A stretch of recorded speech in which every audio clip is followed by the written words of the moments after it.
Yeah, I have two main drivers actually. In the past, let's say 20 years, I've been strongly involved in business development. And I always really and still enjoy working with people. The main driver for me in that is that taking the best out of people, really highlight the best what they do, instead of focusing what they can do. And looking at business especially, it's still strongly related to human relation, instead of just numbers or product. Without human relation, you cannot do business, and that's what I've learned.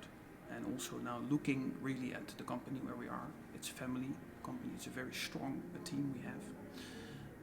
Average time that people work here, it's like 6-7 years, so it's long. But you only manage that when you are really connected with people. The other one, what I have for 25 years already, is a passion for watches, pure watchmaking, craftsmanship. I truly enjoy that, and that's helping me every day to wake up and working with people, taking the best out of it, and also beautiful watches, the finishing, it still helps me to be motivated. My role is managing the company, managing the business, sell watches, bring the watches to the person, to the consumer, win market share, and drive brand awareness. With that, I'm doing that with the whole company and with the whole team around me. On a daily basis, I'm working with a team really in detail of operations.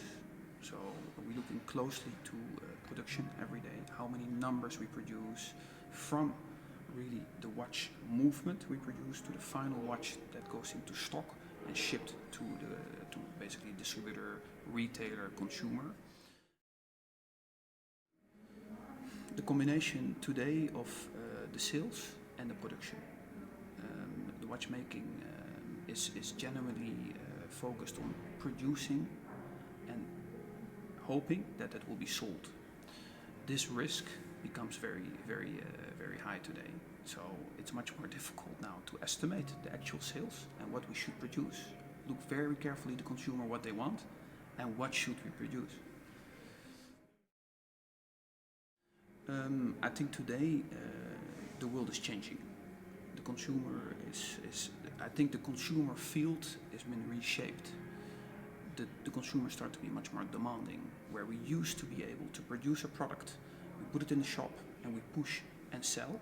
Today the consumer clearly has a focus on what they want. So you need to listen much more careful to the consumer needs, but also in reflection of the retailer.